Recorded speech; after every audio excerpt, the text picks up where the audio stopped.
Salut et très heureux de vous retrouver dans cette nouvelle vidéo où nous allons parler, n'est-ce pas, des graphiques, des tableaux croisés dynamiques. Ici, nous allons voir comment est-ce qu'on insère un graphique à partir, n'est-ce pas, d'un tableau croisé dynamique. Alors, sans plus perdre du temps, c'est parti. Très bien. Alors, pour cela, donc, nous allons tout simplement cliquer dans notre tableau croisé dynamique ici.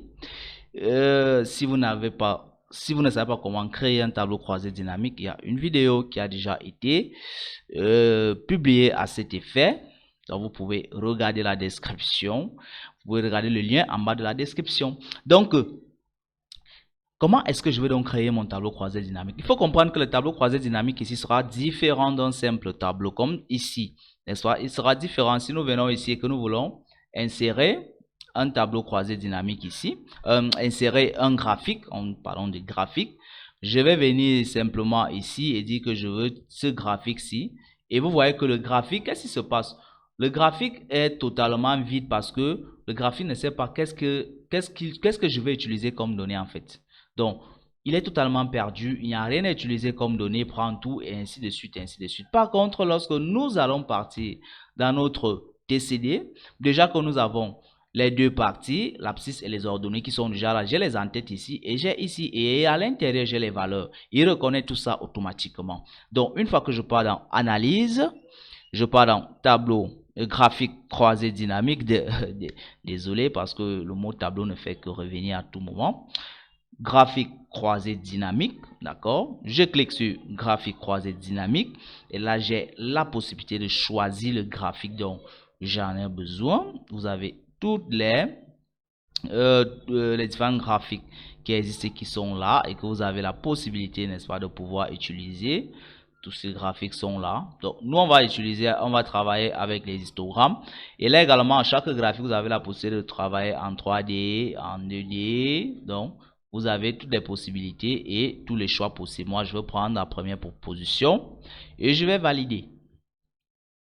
Alors, voilà mon graphique. Vous avez vu, je n'avais pas besoin, j'ai pas eu besoin de sélectionner les données pour pouvoir représenter ce graphique. Vous voyez que c'est fait d'une manière automatique. Pas besoin de prendre, de sélectionner les données pour indiquer quelles sont les données que Excel devra utiliser pour le graphique. Là, c'est d'une manière automatique. Et là également, je peux les manipuler comme je veux. Ici, j'ai la possibilité de faire les filtres. Ici, je peux procéder par les filtres, dire que je ne veux pas les virements.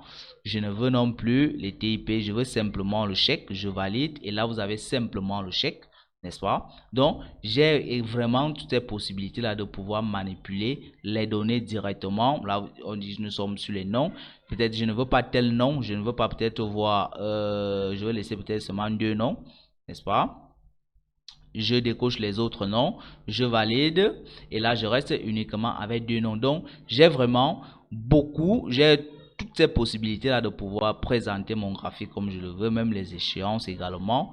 Je peux décider de ne pas utiliser les échéances ou encore de les utiliser. Et justement, ça m'affiche les échéances et tout ceci parce que tout ça est dans le tableau. On est d'accord? Tout ça est dans le tableau. Et là, j'ai outils de graphique croisé dynamique où j'ai donc la possibilité de pouvoir choisir, présenter certaines informations comme je le souhaite et comme je le veux. Donc là, vous voyez un peu.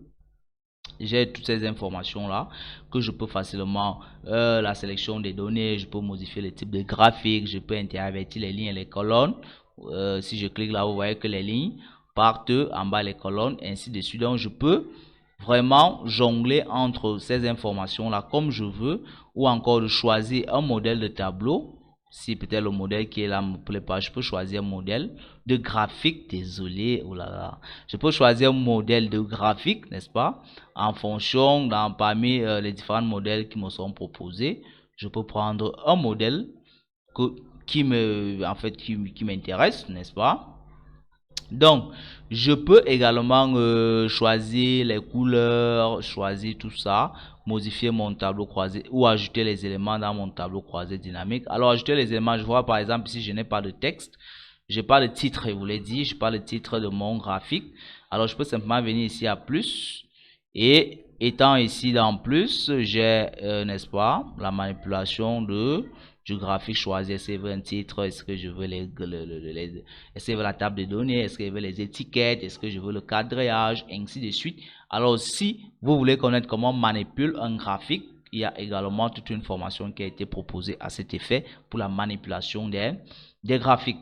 Alors, nous revenons dans notre TCD, sur le graphique TCD. Alors, ici également, je peux décider, bon, je m'en rends compte que mon graphique est un peu touffu, n'est-ce pas? Alors, qu'est-ce que je fais? Je vais enlever quoi? Je vais enlever d'abord l'échéance. Alors, je décoche simplement ici. Échéance, je décoche. Échéance pas.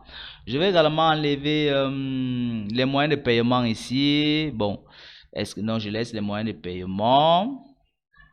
Les sommes également vont rester. Qu'est-ce que je laisse là? Qu'est-ce que je peux?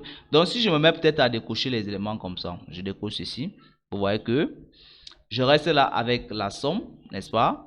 En fonction de quoi? En fonction des noms. Voilà. Donc, vous voyez donc que je peux représenter maintenant la somme plutôt des données. Si là, j'ai utilisé maintenant la somme des données parce que j'ai décoché les autres éléments. J'ai donc la possibilité de pouvoir présenter ces sommes-là. Donc, on a vraiment une large manipulation de ces éléments-là également. Même à partir, vous voyez que même avec notre segment, on peut également pivoter notre TCD. Vous voyez un peu. À partir de notre segment, on pivote également notre TCD. Donc, tout ça, c'est grâce au TCD, grâce au tableau croisé dynamique. Alors, je refais pareil. Je vais enlever le moyen de paiement, je reste ainsi avec la somme. Et là également, je peux décider de mettre ça, de faire ici, de mettre peut-être ça par ordre. Je mets là, je dis que bon, je vais faire un tri par ordre alphabétique, croissant ou décroissant. C'est moi qui vois, vous voyez. Automatiquement, je fais de ça un graphique où je veux plutôt le contraire. D'accord? Je vais simplement venir là. Je dis que je veux supprimer la somme des prix et ainsi de suite. Donc, vous avez vraiment le choix de pouvoir, ces éléments, si vous ne les voulez pas, vous êtes libre de les enlever, n'est-ce pas? Vous venez tout simplement sur analyse, vous voyez les boutons de champ, vous cliquez dessus et tous les boutons de champ là partent. Si vous voulez ces boutons, vous recliquez là, les boutons de champ apparaissent, vous pouvez les enlever. Même si vous n'avez pas besoin peut-être de ceci, en fonction de ce que vous voulez présenter, vous cliquez là, vous enlevez. Donc, vous avez vraiment un choix inestimable. Peut-être je veux créer les étiquettes de données. Je dis que bon, je veux mettre ça où? Je veux mettre ça au bord extérieur, par exemple comme ceci. N'est-ce pas? Si je mets ça comme ça, je me rends compte que ceci ne me sert plus à rien. Je fais quoi? Et j'enlève. Donc, je décide vraiment comment est-ce que je veux présenter mon graphique à partir d'ici, le tableau croisé dynamique. Donc, voilà donc comment est-ce qu'on manipule le graphique dans un tableau croisé dynamique en fonction de vos besoins. Et vous avez la possibilité de pouvoir les pivoter ici, bel et bien, vous pouvez également pivoter, n'est-ce pas, vos différents graphiques à partir de vos segments. Alors, j'espère que cette vidéo vous a plu et que cette vidéo vous a apporté un plus. Si c'est le cas, n'hésitez pas de nous laisser également un j'aime, ça nous encourage, ça nous scintille les yeux. Alors, on se dit à la vidéo suivante ou prochaine.